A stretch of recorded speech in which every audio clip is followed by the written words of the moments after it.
Some Monday evening roster news, Miami Dolphins fans. How are we doing today? It is Ben Morgan of the Fins Up Network. And yes, the Miami Dolphins had added some depth to that safety position in the form of Marcus Maye entering his 8th NFL season, first 5 with the Jets, last 2 with the Saints.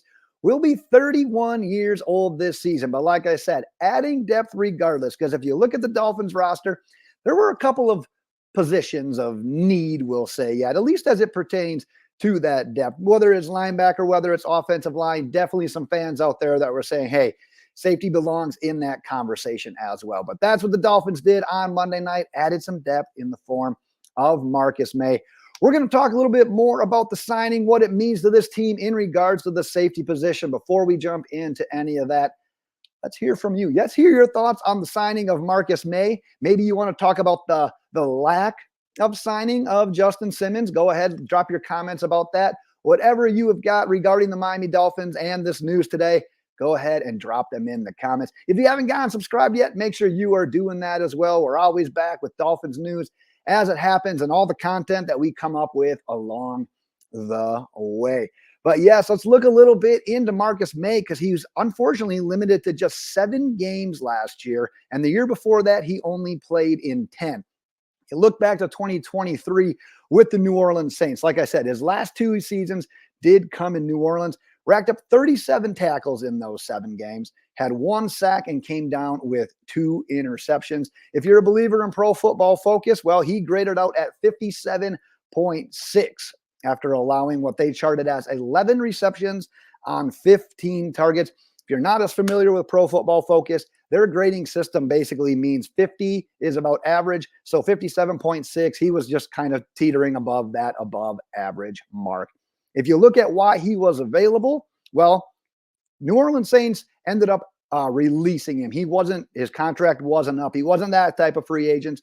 The New Orleans Saints released him back in March as a bit of a cost savings move. He actually, during the offseason of the 2022 NFL season, signed a 3-year, $28.5 million deal. So this was definitely an opportunity for the Saints to get out of that contract, move on, get a little cap savings in the process.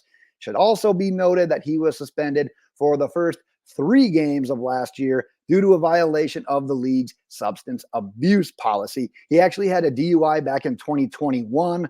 He reached a plea deal before the 2023 season, hence the delay in the suspension.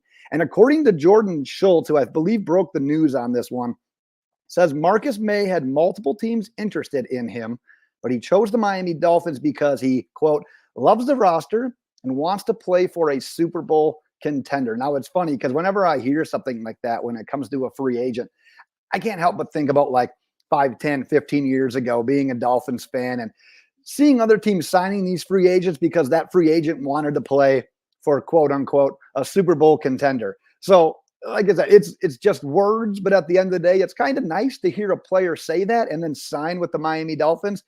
I don't know how you feel, but that just it gives you a nice warm feeling that, you know what, we're here and other players are noticing it. They want to be a part of what we've got going on right now. Speaking about what we going on right now, let's talk about that safety position in general. You'll see the guys' names going on the scroll here to wrap up this video for the 2024 NFL season. And I said it right away in the beginning, and what I'm going to say here is 100% speculation at this point in time. I think this move probably takes us out of the Justin Simmons sweepstakes. The signing of Maye versus Simmons at least kind of feels like the bargain bin option. I haven't seen the numbers on this contract, but I can say that I think Marcus Maye probably is going to sign for a little bit less than what a guy like Justin Simmons. Marcus Maye is that guy that you're going to bring in and he's going to provide depth to the position versus Justin Simmons. You Dolphins sign him and it's like, okay, well, this is Jevon, Holland, and Justin Simmons in the secondary right now. And then you got Poyer, who can be that third safety, that guy that can come in those 3 safety packages, come in if one of those guys were to get hurt. I don't necessarily see Marcus Maye being that type of signing. We'll see how it all plays out. But if you look at the guys going on the scroll, like I said, despite this signing, in my opinion, it's still Holland, it's still Poyer as your team's projected starters. And then what you've got here Look at these players' names. You got Patrick McMorris, who ended up being a draft pick from the 6th round. No guarantee to make this roster. What we're basically doing right here is highlighting how important a depth signing was. So yeah, maybe it's not the splashy signing of a guy like Justin Simmons.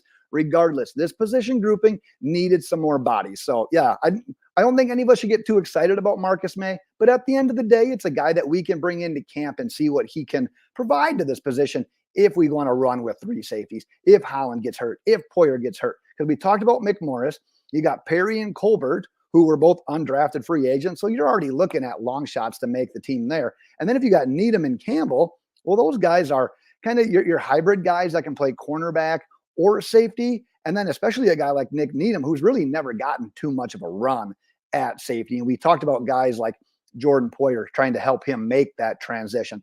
So yeah, we've got some guys, and we've got some guys that have some NFL experience. But at the end of the day, it was not a position outside of those top 2 guys that you really felt comfortable with the bodies that we had going into camp. So what do? You get a 31-year-old guy like Marcus Maye, you bring him into the mix, you kick the tires on it a little bit and see what you've got. That's really all I have got for this one today, Dolphins fans. A little bit of a quicker one.